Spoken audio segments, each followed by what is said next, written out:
Wa mana Muhammadur Rasulullah isbatur risalah. Jadi makna daripada Muhammadur Rasulullah itu berarti isbatur risalah li Sayyidina Muhammad sallallahu alaihi wasallam.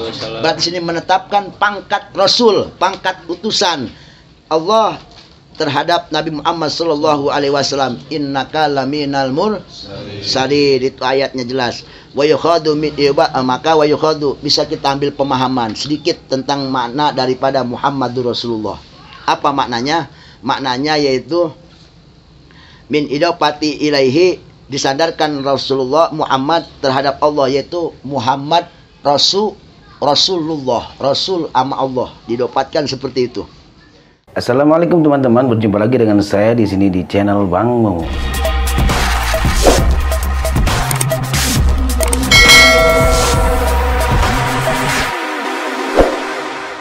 Maknanya apa? Anau sodikun, bahwasanya Rasul itu sodik, memiliki sifat sodikun, jujur, aminun, terpercaya, mubalighun, dan menyampaikan minhu anhu, apapun yang sampaikan oleh Allah untuk umat Rasulullah menyampaikan, itu sebuah wahyu. Disampaikan apa? Jami amarohu, semua apapun yang diperintah oleh Allah Subhanahu wa taala untuk umat. Perintah sholat disampaikan oleh Allah, wajib sholat. Perintah puasa disampaikan oleh Rasul kepada umat, wajib puasa. Seperti itu. Bitablighi, dengan apa yang disampaikannya lil khalqi, untuk kepada makhluk. Wa nau patonun, dan ingat Rasul juga maha cerdas. Patonun, cerdas. Makna daripada cerdas di sini adalah ai ismah li iqamatil hujjah ala khasmihi li ana lawin tapasan min dalik lam yakun rasulan lillah. Yang namanya patona, arti daripada patona yaitu Allah memberikan penjagaan kepada Rasulullah Shallallahu Alaihi Wasallam untuk dirinya sebagai Rasul, untuk dirinya mengklaim sebagai Rasul, sebenar-benarnya Rasul, dijaga, nggak ada cacat sedikit pun dilihat daripada umat-umat, apalagi musuhnya.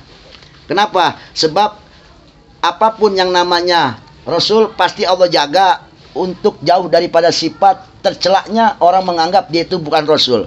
Untuk apa? Li'iqamatil hujjah, untuk berhujjah, berdalil akan dirinya sebagai Rasul, sebenar-benar Rasul, ala khosmi, terhadap musuhnya, yang kita sebut dengan mukjizat. Mukjizat itu hasil daripada patohnanya seorang Rasul. Kemarin kita udah jelaskan sedikit tentang mukjizat. Beda tipis sama yang namanya sihir, apalagi sulap.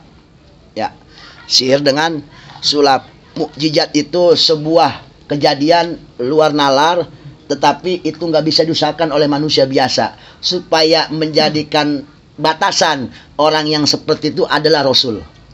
Orang yang nggak bisa berarti bukan Rasul. Ya, biasanya seolah musuh-musuh Rasul ini suka nantang sama Rasul. Kalau kamu Rasul, coba kau lakukan itu. Yang ditantang itu di luar nalar, hal sesuatu yang nggak bakal mungkin manusia biasa ngelakuin, kecuali orang yang benar-benar diakui oleh Allah dan Allah akan menolongnya. Begitu. Itu mukjizat. Beda dengan yang namanya sihir, sulap. Kalau sihir orang bisa takjub karena dia nggak ngerti, tapi dia bisa kalau dia belajar. Kalau yang namanya mukjizat, dia mau belajar sampai mati juga nggak bakal bisa. Rasulullah punya mukjizat, ngeluarin air dari jari-jari tangan, selat tangan. Coba belajar sama siapa yuk? Ngeluar air dari jari-jarinya. Sesuatu hal perkara yang nggak bakal manusia biasa itu bisa ngelakuin, kecuali benar-benar orang yang Allah akuin. Berarti kan Allah yang punya kekuatan. Bagi Allah itu kan nggak ada yang mustahil. Rasulullah belah bulan bisa. Bayangin coba kalau ada orang aku Rasul, saya Rasul, gampang aja tinggal ngomong. Lu bisa nggak ngomong sama langit? Bisa nggak ngomong sama kucing, sama apa gitu? Kan jelas kalau Rasul mah dalam sifat-sifat keistimewaannya yang orang nggak bakal punya. Mana? Walam tahrab dubabah. Ya, walam taqad dubabatun waqat fi jismil hasani. Yang namanya Rasul tuh kalau jalan ketemu binatang liar nggak kabur. Ada burung emprit, Rasul lewat, kagak kabur, malah anteng. Makan anteng aja deketin Rasul. Lah kalau kita terbang. Itu Rasul. Logika mana yang bisa ngebaca? Coba orang bisa kayak begitu, binatang liar dideketin, bukannya ngabur, malah anteng di situ. Anteng aja didelopotin sama Rasul, kadang-kadang bercanda, bahasanya gitu istilahnya ya. Dideketin sama Rasul gak kabur. Kita mah jangan burung empit, ayam aja kabur. Rasul mah enggak. Dan dubabat lam waqa'at dubabah lam yaqa dubabah fi jismil asani. Dan yang namanya Rasulullah itu punya keistimewaan lagi apa? Dirinya ini saking luar biasanya, tidak ada yang bisa ngalahi secara dohirnya, tubuhnya, kulitnya dan semuanya, rambutnya nggak ada yang bisa ngalahi keindahan dan kehebatannya, kemuliaannya. Sampai yang namanya lalar aja nggak bisa nemprok, kagak nemprok di kulitnya. Subhanallah. Kagak nemprok, kebayangin coba. Logika kita yang namanya laler pasti cuma nemprok, sama apa juga nemprok. Rasul mah tubuhnya nggak pernah temprokin laler, nyamuk apalagi enggak. Kalau kita mah mandi juga, sering mandi juga tetap nyamuk mau pada nemprok, lah nyarang kadang-kadang. Nyarang di kulit kita. Itu kehebatan Rasul dan keindahan Rasul itu secara fisik, memandang di depan itu sama indahnya mandang di belakang. Jadi 100%. Kalau kita beda, di depan 100%, di belakang kadang-kadang 40%. Atau sebaliknya, dari belakang 40%, dari belakang 30%. Dari depan mah kayak artis Bollywood, dari depan, dari belakang, dari depan mah kayak banci kaleng. Tertipu kita. Kalau ngeliat Rasul enggak tertipu, enggak. Dari depan ganteng, dari belakang ganteng. Logika kita kan biasanya depan yang bagus daripada belakang. Rumah aja kan begitu, di depan mah taman, di belakang comberan ya kan. Rasul mah kagak, dua-duanya taman. Itu kehebatan, dan itu logika kita belajar di mana? Passion di mana yang bisa begitu? Dulu mah kan nggak ada passion, istilahnya begitulah bahasanya. Ayo, siapa yang bisa? Mustahil kan? Dan itu nggak bakal bisa sampai kiamat juga, nggak ada yang bisa mempelajari. Itu namanya mujizat. Jadi mujizat mah suatu kejadian yang di luar logika, di luar akal, di luar nalar manusia, dan itu nggak bisa diusahakan oleh manusia biasa. Sebab hanya Rasul utusan Allah yang Allah kasih. Selain Rasul nggak bakal dikasih. Menyatakan kalau itu adalah kekasih Allah, itu adalah Rasul Allah, benar-benar Rasul Allah. Sebab mujizat itu adalah jawaban dari Allah. Seakan-akan Allah yang menjawab, bukan Rasul yang menjawab. Kan ditanya, kamu Rasul Allah? Iya, saya Rasulullah. Mana buktinya? Dibuktikan mujizat. Jadi mujizat itu seakan-akan jawaban daripada Allah. Kamu adalah utusan aku. Jadi bukan dia yang menjawab, Allah yang menjawab langsung terhadap musuh-musuhnya yang menantang, yang mengingkari akan pangkat kerisalahannya.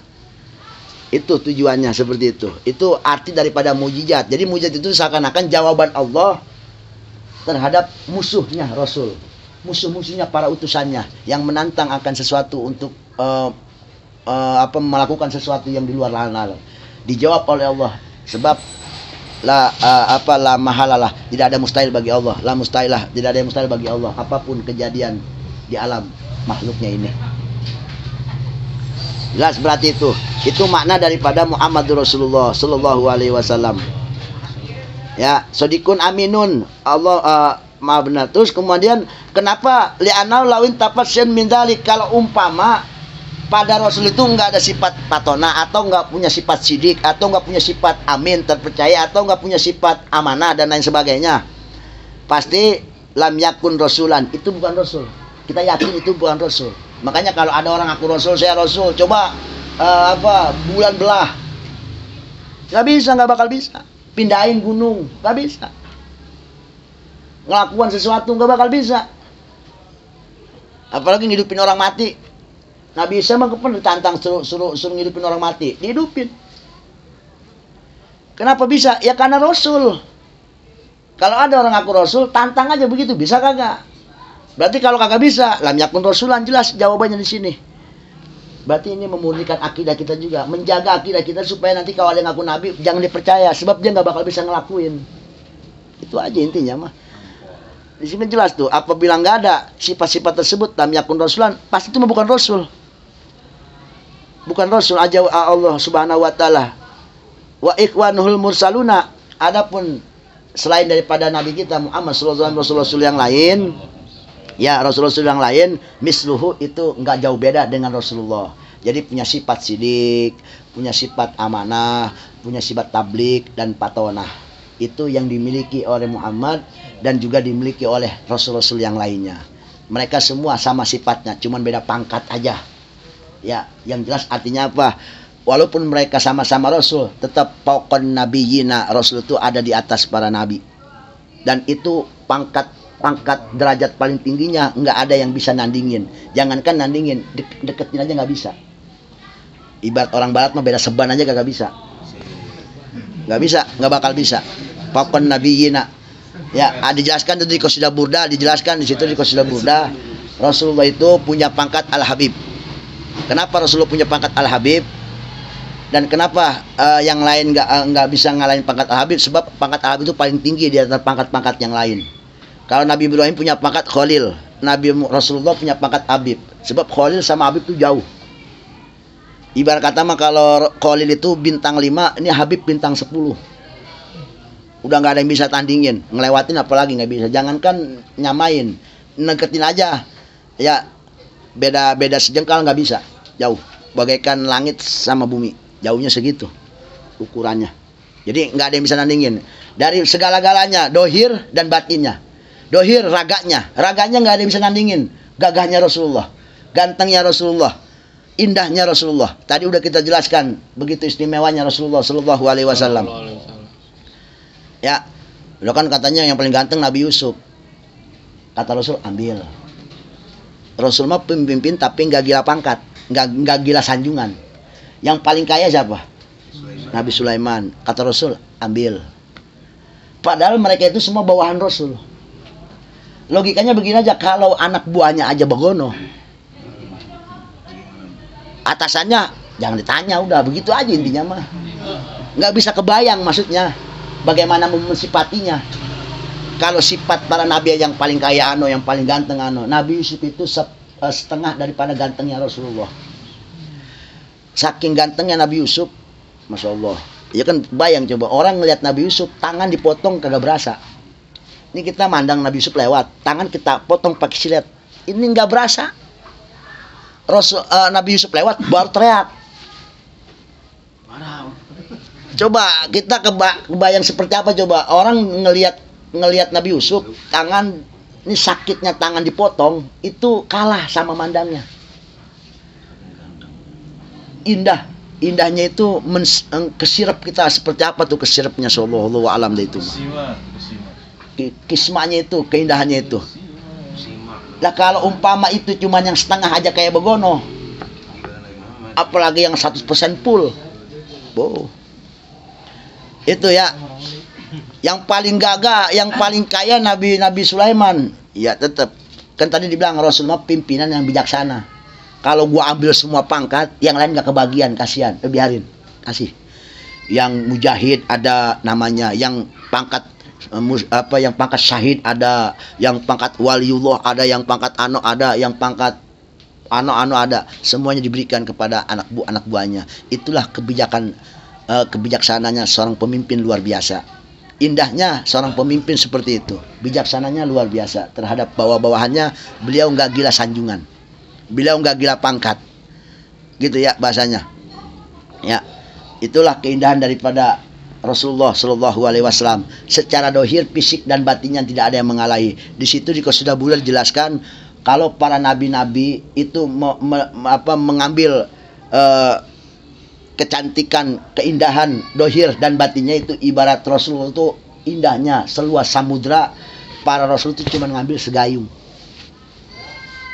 Ngambil keindahan akhlaknya Rasulullah. Kalau Rasulullah itu ibarat samudra, manusia yang paling indah akhlaknya cuma ngambil segayung.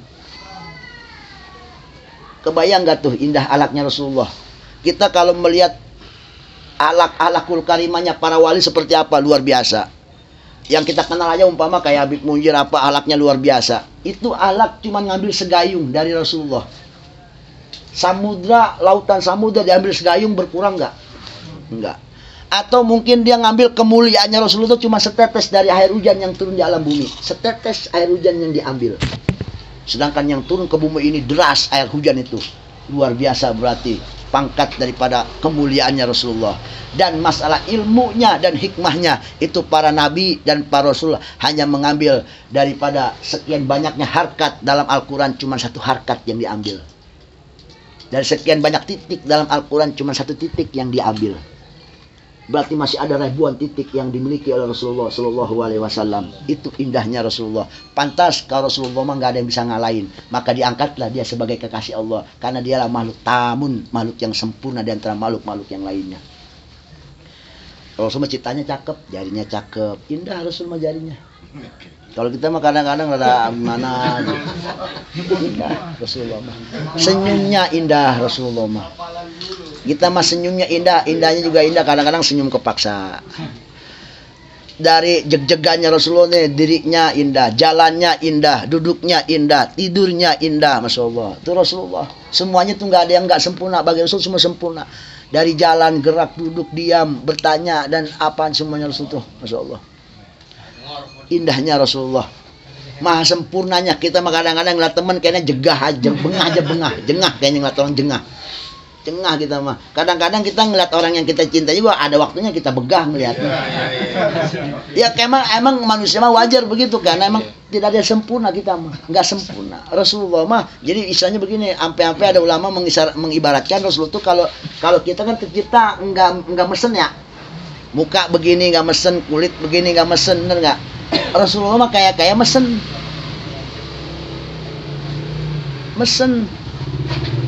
Masalahnya kan ya logikanya begini, kita kalau yang namanya barang kagak mesen sama barang mesen, mana istimewanya coba? Gue beli apaan, beli anuan, kagak mesen doang, yang ada aja diambil yang begitu. Coba kalau kita mesen, gue pengen yang begini, yang pojokannya begini, lain. Indahnya beda, harganya juga beda. Beda barang obralan sama barang pesenan. Ya kayak mesin mobil aja, mesin mobil kalau yang namanya underdealnya ada itu murah. Coba kalau kita beli underdealnya nungguin sampai seminggu, buat dia kan mahal itu. Barang pesenan beda sama barang bukan pesenan mah, beri asal jadi.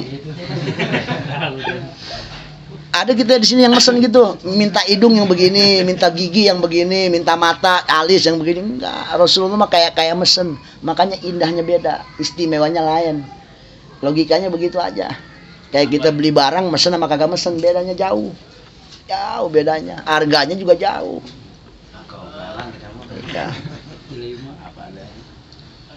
Ya namanya barang kagak mesen mah terimain aja kan, begono bahasanya. Emang kulit begini ya udah begini, terimain aja. Kita mah kadang-kadang narasulah ke Allah ya, galak banget sama Allah. Sama Allah kayaknya galak banget ya. Ya Allah, ngapa sih dia yang kaya gue yang miskin? Gitu kita mah. Ya mesen kagak, kita pengen jadi orang kaya kagak mesen kan? Ya terimain aja udah kita mah. Yang namanya barang kagak pesenan mah terimain aja.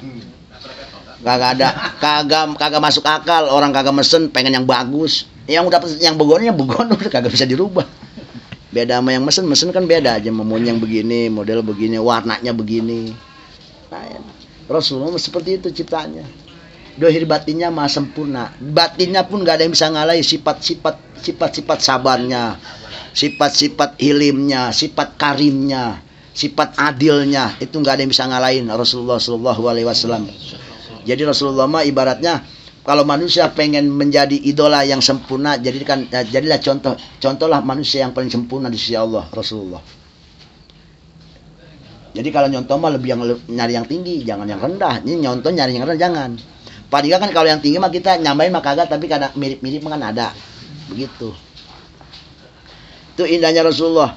Itu semua ada di kitab Qasidah Burdah, semua terangan di situ, terangin semua. Pangkat daripada Rasulullah itu seperti apa dibanding orang-orang yang lain, bahkan para rasul-rasul yang lain. Gitu. Ya. Itu keindahannya Rasulullah Shallallahu Alaihi Wasallam. Bahkan cahayanya Rasulullah itu secara hakikat nggak didohirkan sama Allah. Sebab kalau umpama Rasulullah dohirkan cahayanya daripada diri Rasulullah, maka para sahabat semuanya bakal buta. Kenapa bakal buta? Kita kan Rasulullah itu nurun fauqan nur. Cahaya di atas cahaya. Di dunia cahaya paling terang cahaya apa? Matahari, nggak ada yang bisa ngalahin. Dan Rasul itu fauqan nur, cahaya di atas cahaya. Berarti matahari kalah terangnya. Kita mandang matahari 1 jam, mata kalau kagak buta jago. Berarti Rasul lebih dahsyat daripada matahari.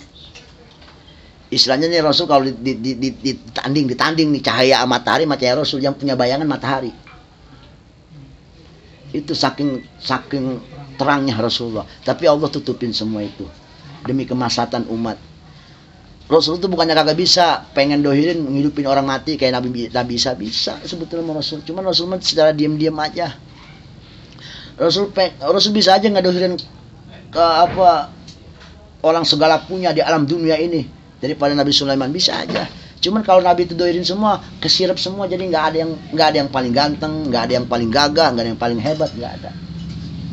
Sengaja Rasulullah begitu. Namanya pimpinan tidak gila sanjungan, tidak gila pangkat. Itu kebijakan Rasulullah Shallallahu Alaihi Wasallam. Ngidupin orang mati bisa Rasul, bukannya nggak bisa. Rasulullah kalau udah ego aja sama umat, lagi Mi'raj, Rasulullah nggak mau balik lagi ke dunia. Udah masuk surga mau ngapain? Orang ada peribahasa begini, orang kalau masuk surga udah kagak bakal mau keluar. Kagak bakal mau keluar. Saking indahnya tuh surga, saking enak nyamannya. Baru masuk aja udah itu hati udah beda. Saking indah, lupa udah semuanya. Rasulullah masuk surga, diajak keliling lagi. Kagak tuh tergiur-giur acan gitu masuk surga. Keluar aja biasa. Karena inget sama umat itu kalah indahnya surga. Itu saking cintanya Rasulullah sama umat. Pimpinan cinta sama rakyat begitu. Luar biasa. Kita contoh sama Rasulullah begitu. Karena kita semuanya pimpin dalam rumah tangga, ya kita baba-baba nih, ya itu pimpinan.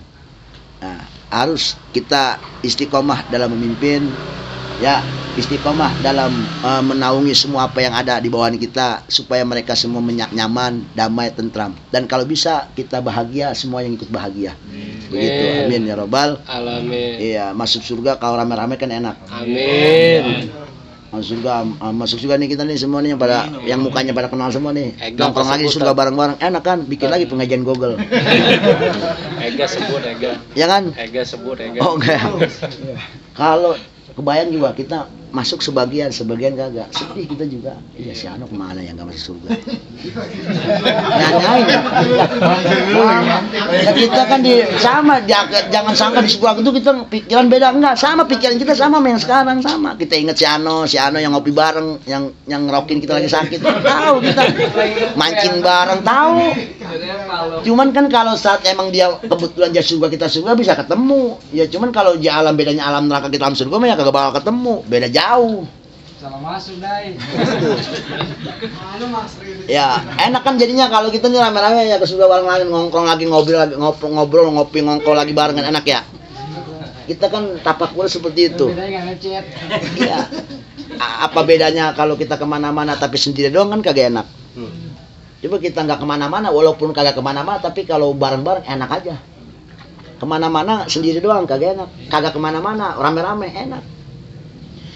Surga sama begitu, jangan kita tuh di surga katanya kali beda, enggak sama. Kita ingat Sano mana ya? Kalau umpama emang kebetulan mah ntar kontak ada itu, kontak batin. Soalnya mah nggak ada pulsa, pakai SMA WA enggak, kontak batin langsung ada. Soalnya umpama ada di surga, dan ditemukan sama Allah, diaprogin. Biasa bercanda ria, semuanya. Ya artinya udah kayak kita lagi ngumpul begini aja, indah kan, enak kayaknya. Nggak sepi, maksudnya kita yang kita kenal ada semua. Coba kalau umpama ada aja 3 orang, 4 orang, 5 orang yang kagak masuk, kita doang dewekan masuk. Sama kita juga ngerasain kehilangan. Oh iya, si Ano kemarin kemana ya? Gitu. Orang dulunya. Iya, kemarin yang ngopi bareng ya, yang kemarin yang mancing bareng mana ya si Ano? Sama. Sama. Rasa tuh sama. Intinya mah kangen ada sama biasa. Normal, kita manusia biasa. Cuman beda alam aja. Cuman dikasih posisi istimewa doang orang ahli surga mau begitu. Jadi pada intinya makna daripada Muhammad Rasulullah itu berarti yang jadi barometer. Kenapa Rasul jadi barometer? Ya jelas tadi Rasul kan pangkatnya habib paling tinggi. Jadi nabi-nabi yang lain tuh barometer Rasul. Jadi kalau Rasul tuh punya sifat sidik, berarti yang lain juga sidik. Rasulullah itu amanah, berarti yang lain juga amanah. Tablik ya tablik juga. Patona juga. Paham nggak? Ya semuanya sama. Cuman secara hakikat Rasulullah lebih unggul dari segala-galanya. Jadi kan tadi dibilangin contoh itu lebih atas daripada yang dicontoh. Enggak ada tuh contoh lebih bawah daripada yang nyontoh. Kita nyontek sama yang benar apa yang lebih salah dari kita? Pasti sama yang benar. Kagak ada gue nyontek sama yang paling salah. Nggak ada. Yang kita menyontek nyari yang paling benar. Ya paling kagak aja yang benar mah ponten 100, kita ponten 90 kan begitu. Lah kalau nyontek sama yang paling bawah bagaimana, saya bingung. Nyontek sama yang paling salah. Udah salah nyontek lagi. Aduh, 11-12 jadinya. Ya. Jadi Rasul paling tinggi, jadi contekan. Makanya makna Muhammad Rasul itu mencangkup kepada sifat-sifat para Rasul yang lainnya. Jadi artinya kalau Rasul amanah, tablik. Karena Rasul itu ya utusan Allah. Tadi kan saya bilang, utusan Allah itu bukan orang sembarangan. Pasti dilindungi oleh Allah Subhanahu wa Ta'ala. Pasti juga jujur, juga pasti amanah. Nggak mungkin Allah ngasih bukan ama yang amanah, ama yang jujur, ama yang cerdas, dan lain sebagainya. Itu sebagai pembelaan Allah. Berarti makna Muhammad Rasulullah itu mencangkup kepada Rasul-Rasul yang lainnya. Walaupun hanya nama Muhammad doang. Adam, Idris, Nuhud enggak. Nah, tapi mereka diikutkan ke situ. Kenapa? Mereka juga pangkat para Rasul juga. Jadi Rasul yang jadi contekan yang paling unggul bahasanya. Kalau sidik, ya mereka juga sidik pastinya. Gitu. Karena pangkatnya sama para Rasul. Itu yang jadi makna Muhammad Rasulullah. Jadi makna sifat mustahil dan sifat wajibnya udah nyangkup di situ, dapat Muhammad Rasulullah. Walaupun hanya memakai nama Muhammad sebagai Rasul, Rasul yang lain gak disebutkan. Mereka semua tabiun mengikut. Sebab jelas di situ ada Muhammadun Sayyidul Mursalin wa Sayyidul Anbiya. Rasul itu punya pangkat rajanya para Rasul dan rajanya para Nabi. Berarti yang bawahannya itu menteri-menterinya semua. Begitu. Ya, jelas berarti di situ. Dan Rasul juga Sayyidus Sakola ini, rajanya dunia dan rajanya akhirat, Rasulullah. Wal Fariqaini, dan rajanya dua golongan, apa? Manusia dan bangsa jin. Dan yang ketiga golongan wal Fariqaini min urbin wa min ajami, dan dua golongan daripada kaum suku Ajam dan suku Arab dan suku Ajam. Arab berarti orang Arab, Ajam berarti orang yang bukan Arab, termasuk Roktok bukan Arab, Ajam namanya. Sebagai pimpinan juga Rasulullah Shallallahu Alaihi Wasallam. Jelas di situ laulaka lama khalaqatul aflak. Kalau bukan karena engkau Muhammad, takkan kuciptakan alam semesta ini. Berarti semua wasilah daripada Rasulullah. Secara makna, memang secara suratan rupa yang pertama Nabi Adam. Pertama Nabi Adam. Memang secara rupa, tapi secara makna Rasulullah yang pertama, yaitu nurnya Rasulullah Shallallahu Alaihi Wasallam. Sebab pada kenyataannya, di kala Nabi Adam juga pernah bertanya, kenapa yang aras itu ada lafaz Muhammad. Nah, padahal orangnya belum ada, tapi namanya udah tertulis Muhammadur Rasulullah, terpampang di situ. Oh, berarti ini manusia yang Allah muliakan, dan ini manusia yang paling dimuliakan oleh Allah Subhanahu wa Ta'ala. Bahasanya begini, kita kalau nyanjung Rasulullah itu nggak ada habisnya. Kata-katanya itu udah mentok. Setinggi apa kita menyanjung Rasulullah itu udah mentok, sampai situ udah segitu nggak bisa. Mungkin kalau yang lebih mungkin kita bisa ngucapin lagi. Itu saking kita nggak mampunya untuk menyanjung Rasulullah. Kita hanya menyanjung sampai nurun pokon nur, cahaya di atas cahaya. Mungkin kalau ada bahasa lebih indah dari itu mungkin kita bisa ngucapin. Itu daripada keindahannya Rasulullah Shallallahu Alaihi Wasallam. Ya. Keindahan daripada Nabi kita Muhammad Sallallahu Alaihi Wasallam. Nah, di situ maka fayajibu ma yajibu lahum, maka apapun sifat yang wajib bagi Nabi Muhammad, maka wajib pula bagi Rasul yang lain. Dan apapun yang mustahil bagi Nabi Muhammad juga mustahil bagi yang lain. Dan daripada makna Muhammad Rasul juga ini ada makna yang tersirat juga apa? Yaitu makna daripada Basharun, yang ada selawatan huwal bashar kalaisa kal bashar, kau adalah manusia. Artinya apa? Ada sifat a'radiyah, sifat basyariyah, ada bersifat kemanusiaan seperti sakit. Ya Rasul sakit. Hayang kawin, ya Rasul kawin biasa. Semuanya sama. Cuman bedanya begini ya, bedanya apapun yang dilakukan Rasul itu perintah Allah. Seperti makan, kalau nggak ada perintah makan Rasul nggak makan. Kalau nggak ada perintah kawin, Rasul nggak kawin. Kalau nggak ada perintah jalan, Rasul nggak bakal jalan. Jadi semua Rasulullah itu diam, duduk, tidur, ngomong, enggak ngomong, itu semua perintah Allah. Jadi pada intinya Rasulullah itu nggak bakal melakukan sesuatu di luar batasan daripada perintah Allah. Jadi semuanya terkurung oleh perintah Allah. Artinya apa? Kalau nggak ada perintah makan, umpama setahun Rasulullah setahun tuh nggak bakal makan, mati ya kagak. Enggak. Kalau kita ya jangan nyoba, kita mah bukan diperintah, kita mah disuruh makan. Kita mah kalau lapar makan, kalau lapar usahanya makan. Kita mah diperintah, kita mah beda pangkat. Kalau Rasulullah mah kan pangkatnya Rasul, apapun semua perintah Allah. Jalan juga jalan nih, umpama dari depan ke belakang. Kalau nggak ada perintah Rasul nggak bakal jalan. Ada perintah ya jalan ke depan, sampai depan doang perintahnya, udah sampai depan doang, nggak bakal lebih. Nggak bakal menyalahi perintah Allah. Wa ma yantiqu anil hawa. Ini sifatnya umum kepada semua apa yang dilakukan Rasulullah. Jadi makan minum itu perintah Allah. Rasul nggak bakal dan makan minum kalau bukan perintah Allah. Hebat berarti ya, hebat berarti. Nggak kayak kita mah jangan ikut aku pengen kayak gue pengen kayak Rasul umpama, ya nggak bisa lah. Kita beda pangkat jauh. Kita mah kalau lapar suruh usaha, suruh makan. Bukan nungguin wahyu. Kita mah kan nggak dapat wahyu kita mah. Kita dapat wahyu kita kagak kita mah. Kalau Rasul mah ngelakuin kita emang dapat wahyu. Alasannya karena dapat. Kalau kita nggak bisa ngelakuin itu jangan. Kenapa? Karena kita mah nggak dapat wahyu. Gitu. Kecuali kalau kita pangkat Rasul dapat wahyu baru bisa kita kayak gitu. Kita mah kan nggak dapat wahyu. Kita mah yang ada juga ngejalanin wahyu.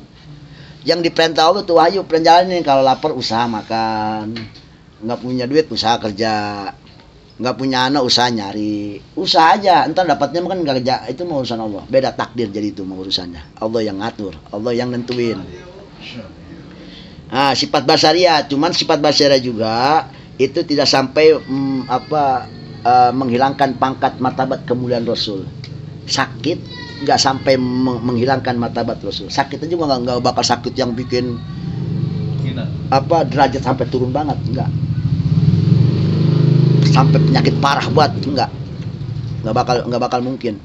Ya, yang ada pun kalau terjadi umpama desas-desus dari orang kafir, Rasulullah umpama begini-begini, seakan-akan dihinakan, itu mah kan musuh yang ngomong. Allah mah tetap memuliakan. Ya, jadi jangan sampai kita punya prasangka Rasul itu miskin sehingga itu bisa menghilangkan martabat daripada menurunkan martabat tingginya derajat Rasul. Enggak, tetap makin mulia. Kenapa coba? Ketidakpunyaan Rasulullah, bahkan ketidakpunyaan Rasulullah bahkan semakin tinggi martabatnya. Bedanya sama kita. Semakin ketidakpunyaan semakin tinggi martabatnya. Kok begitu? Jelas. Ya, biasanya yang namanya kita nggak punya pasti butuh kan. Kalau Rasul mah nggak punya makin kagak butuh. Kagak punya makin kagak butuh jadinya. Kalau kita nggak punya makin butuh, kagak punya makin butuh. Kenapa begitu? Terbalik. Semakin hebat martabatnya Rasul, juhudnya semakin kuat tentang anti dunianya. Kalau kita mah semakin kagak punya, juhud kita semakin hilang. Ya semakin rakus kita mah. Kalau Rasul semakin juhud, kenapa? Kok bisa? Bisa karena apa? Karena alam ini tercipta ya bagaimana Rasul. Berarti ini alam tunduk sama Rasul. Jadi bukannya Rasul tuh kagak mau. Bukannya Rasul nggak mau. Jadi bagi Rasul mah tuh alam ya orang jema ya bagaimana gua kan begitu bahasanya.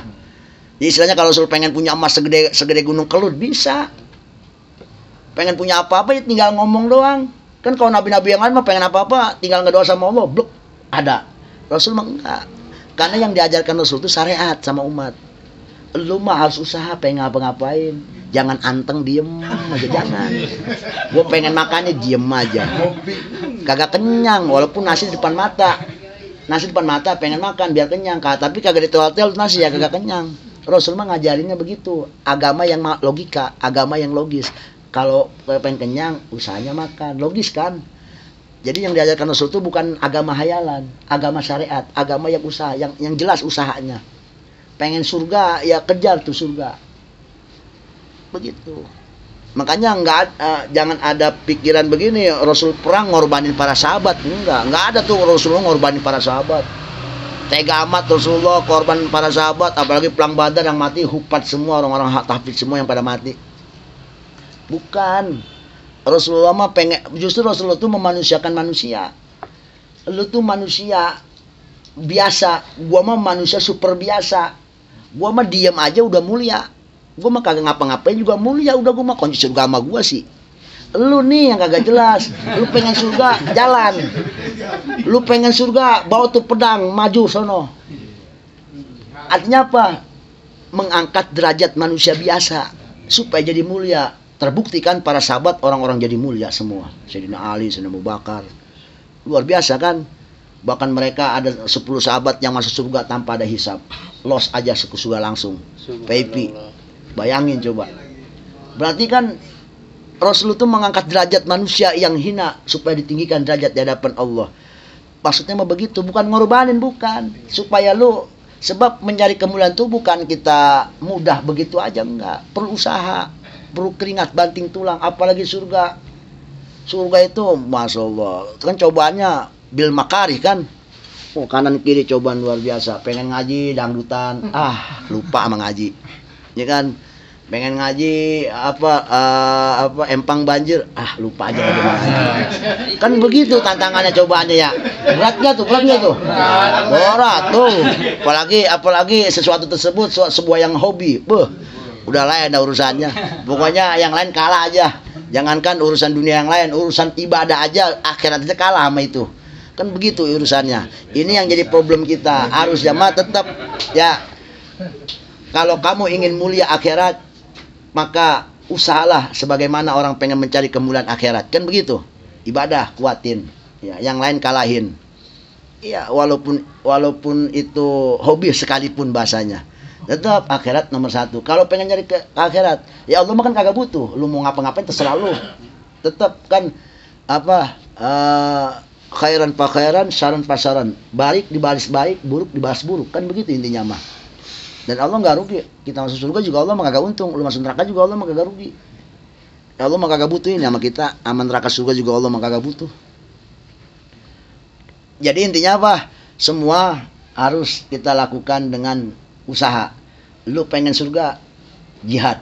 Gitu bahasanya. Kalau dulu jihadnya megang pedang. Kalau sekarang jihadnya megang pulpen sama kitab. Cari ilmu tuh jihad. Jihad. Dulu orang menegakkan agama itu dengan cara perang. Kalau sekarang menegakkan agama dengan cara ilmu. Udah nggak ada perang sekarang mah. Gitu.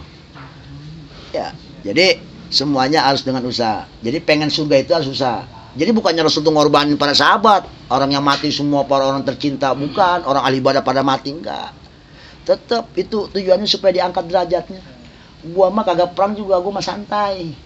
Gue mau udah dijanjiin surga, lu kan belum tentu. Lu pengen surga bareng sama gue, perang. Gitu ajarannya. Kalau dulu disuruhnya perang, kalau sekarang bukan. Tolabul ilmi sekarang mah. Cari ilmu. Begitu. Gue mau udah mulia, kunci udah gue pegang, kunci surga Firdaus, ya kan? Kalau gue belum masuk, belum kebuka gerbangnya. Gitu. Nah, saking cintanya Rasul sama umat, makanya umat dimuliakan sama Rasul. Cari kemuliaan Allah dengan cara begini. Sebab Rasul yang tahu demennya Allah itu seperti apa. Makanya hamba diajarin, kalau Allah demen tuh hamba yang begini, lakuin berarti. Tujuannya begitu, Rasul mah supaya manusia diangkat derajatnya. Kalau gue mah derajat gue mah udah diangkat, lu yang belum nih. Sedangkan gue mah kagak demen, sedih gue kalau ngeliat lu pada ke neraka, kan begitu. Makanya gue pengen nih lu surga, biar bareng-bareng kita ke surga. Lu umat gua, lu percaya sama gua, ayo ke surga. Gua kagak tega ngeliat lu di neraka, sebab gua pernah masuk neraka kayak apa siksanya. Begitu. Makanya dulu mah Rasul, lu mau surga perang, begitu. Lu mau surga jihad, lu mau surga ibadah yang tekun, begitu kan. Itu Rasulullah, bukan ngorbanin. Lu mau banyak sahabat pada mati, justru mati itu jadi mulia buat dia. Bahkan kalau pengen tahu yang namanya orang mati syahid itu, bahkan dia kalau kita nih orang biasa mati, itu yang diminta yang paling pertama adalah, ya Allah hidupkan lagi saya semenit dan saya pengen berbuat baik, pengen sedekah. Kalau orang mati syahid, ya Allah hidupkan saya lagi 1 menit dan saya akan perang lagi. Pengen matinya sama kayak begini. Matinya dibredel sama bom, saya juga pengen mati dibredel lagi sama bom, nikmat kayaknya. Jadi orang mati syahid itu rupanya di bom itu nikmat. Emang secara logika, wah ngeri banget ini. Tapi kalau udah ngerasain nikmat. Sebab kenyataannya orang mati syahid itu pengen minta dihidupin lagi dan pengen mati syahid lagi. hidupkan saya ya Allah, saya pengen mati lagi seperti ini. Bayang kagak tuh? Berarti kan kayak kita ya, kita kesana lagi yuk, kayaknya makan enak. Berarti kan nikmat di situ makan. Nah ini luar biasanya. Berarti orang itu diangkat derajat. Makanya Rasulullah bukan ngorbanin sahabat, ngangkat derajat, memanusiakan manusia Rasulullah itu. Jadi ada aja tuh orang kan begitu punya pikirannya. Berarti Rasulullah kan bisa aja Rasul tinggal ngomong deh, lu mah diem aja di sini, lu pada nyerang orang kafir, gua mah tinggal ngomong doang, malaikat matiin, langsung mati, bisa aja. Emang Rasul tuh kalau Rasulullah punya anak punya prajurit 10, lawan 3.000, Rasul puyeng gitu? Kagak puyeng, Rasul mah santai aja. Ya kalau Rasul pengen ngancurin mah ya gampang, tinggal ngomong doang sih, tinggal tiup, kelam semua di bumi ditelan. Tapi enggak kan, Rasul perang, bahkan Rasul katanya pernah gerahamnya rontok 2 ya kan, kena tombak, bener enggak? Berdarah pelipisnya, bener enggak? Itu maksud Rasulullah ngajarin, lu tuh kalau pengen jadi mulia begini, mati-matian, gua aja mati-matian, begitu. Sebetulnya bahasanya kalau bahasa gua masih dulu kagak pakai mati-matian juga, gua mau udah tinggi. Itu istilahnya. Nah, kita nih sekarang yang kagak jelas surga apa neraka, ya. Gitu. Nah itu aja, mudah-mudahan ada manfaatnya. Amin. Jadi kesimpulannya nih ya, kan tadi katanya kalau kita ngucapin kalimat thayyibah itu nggak paham, maka nggak manfaat kan, begitu bahasanya.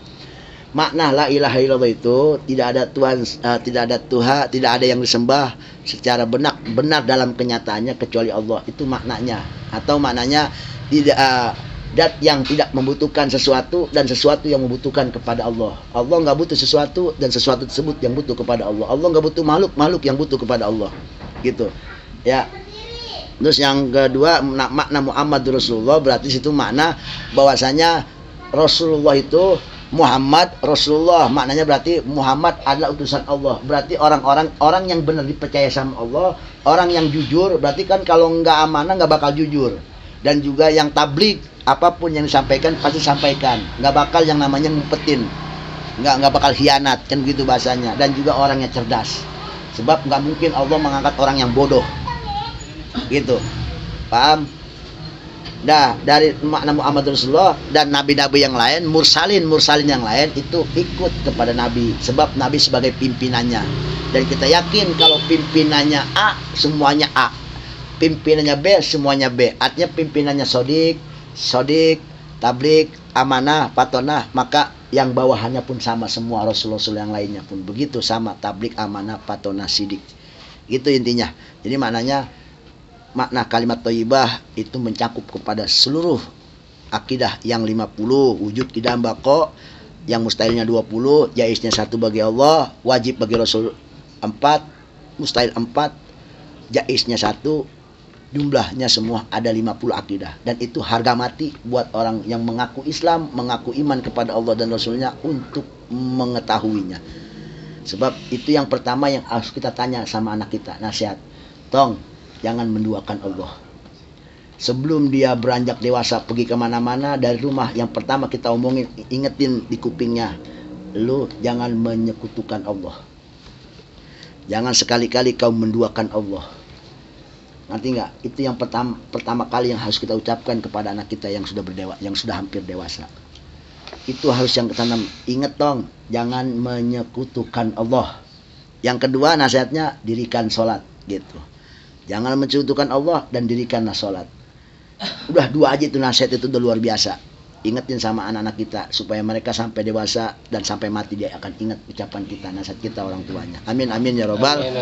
Amin. Wallahu a'lam bishawab. Alhamdulillahirabbil alamin.